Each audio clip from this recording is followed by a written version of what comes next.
Alouettes Flightdeck here at the 112th Grey Cup on Media Day, being joined by number 8, Stevie Scott. Stevie, welcome to Grey Cup. Is this not exciting? Man, it's a great feeling, man. It's really a blessing, man. I just want to thank God just for giving me this opportunity in this moment just to live it out. It's a great feeling to be here. Now, this year has really been, shall we say, a tour of force, if you will, for the running back position here in Montreal. I mean, you've had Sean Thomas Erlington, Travis Tice, and yourself. You've all contributed and helped get this Alouettes team to the Grey Cup. How strong is this running back room here in Montreal? That's the beauty of it, man. We just having us three guys in there that can be able to come in and make a change in the game or help just help improve the game whenever we can. It's a great feeling. So just having us three is we're dependable. So it's all about being dependable, being able to protect the quarterback, and being able to make plays on your feet whenever your number is called. And I feel like we do a great job of doing that. We've just been building chemistry on and off, just building comfortability and our trust in within the QBs and our coaches. And it's a great feeling, man.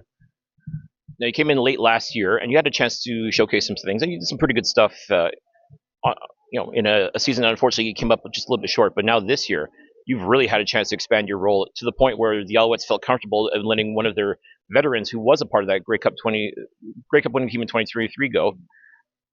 When you assume the mantle of a position like that, what goes through your mind as far as your preparation and what it takes to actually become RB1? Yeah. It's all about having faith in yourself, knowing your ability, coming to work each and every day, being a pro, just not taking everything serious. Don't take anything for granted. And that was my biggest thing. Don't take anything for granted. I came a long way before I came to the CFL, bouncing around from the NFL to the XFL and finally finding a home in the CFL. So, I just been through a lot through my professional career that just molded me into having a better mindset when it comes to these type of things and just never, like I said, taking things for granted and just helping myself gain the trust within the coaches, the system, the organization, and that's all it really came down to, just building that trust within those guys. I already knew my ability was there to make plays and protect the quarterback and catch out the backfield, so it was just down to me just to showcase that to them so they could have that trust in me.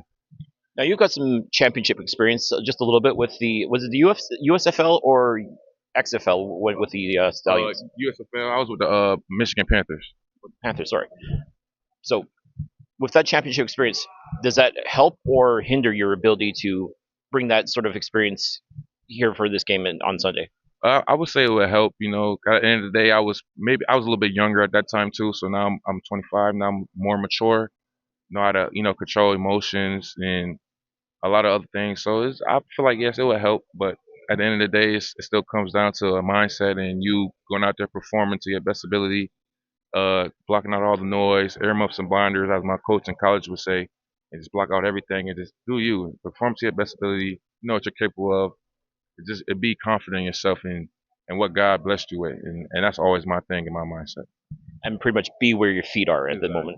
Be where your feet are in the moment, live in the moment, and do what you got to do. Don't really think too much. Don't take yourself out of your comfortability. It's all about being comfortable, even though it's a big stage. It's a big stage, bright lights. You still got to come to play and do what you know how to do. Now, the Eastern Final, there was one series that both you and Travis Tice were just unstoppable, virtually unstoppable. How is it playing with Travis as far as like feeding off each other and just doing whatever it takes to move the ball downfield? Man, it's a great chemistry between me and Trav. Man, we practice hard each and every day in practice, and we follow each other.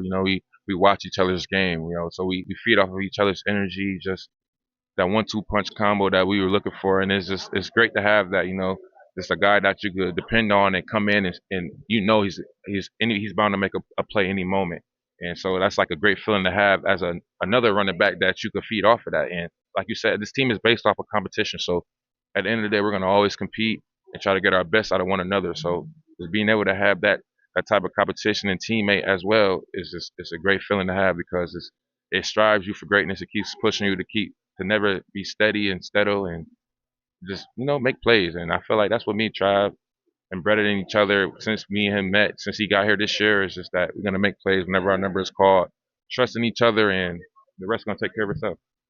It's important to have teammates that really care about you, especially your offensive line, who in the Eastern semifinal kind of gave you a little bit of an assist getting into the end zone.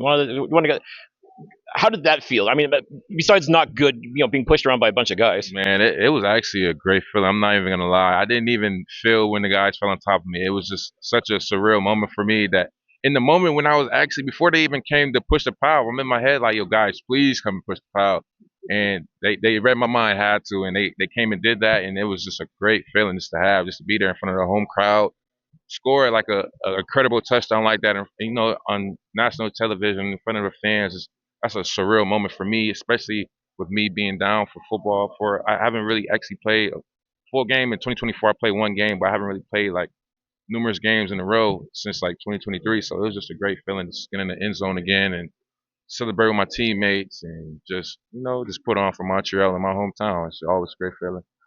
Would you say that would be the most memorable touchdown of your career to date? Uh, as of now, and professionally, yes, I would definitely say that. That would definitely be because that was a crucial moment in the game, and the way it happened was crazy. So I definitely say yes. Yeah, I would say that touchdown. You had already scored one previously, but that touchdown, I think, was what pretty much put that game on ice for you guys. It helped change, gain more confidence in us and take away the momentum. I would say from away from the away team and give us more. Now, this coming Sunday, you're playing the Saskatchewan Roughriders. They got the best record in the CFL. They're going to be a very tough opponent for you as well. How do you envision this game going? To me, having the best record doesn't really mean anything, because at the end of the day, it's all about who comes out there and wanting more. So it's all about who wants it more, who's gonna compete to their best ability. Whenever their numbers call, make plays, and really, to me, honestly, I feel like it comes down to the fronts, the O line, D line, whoever wants more, who's gonna protect the quarterback more, who's gonna get the quarterback more. So if the fronts can control that, the trenches, I think the rest will take care of itself when it comes to the playmakers on the outside making plays and doing what they're capable of doing. So it's gonna be definitely a hard fought match. It's always gonna be a hard fought match when it comes to Saskatchewan and Montreal if you look at the history.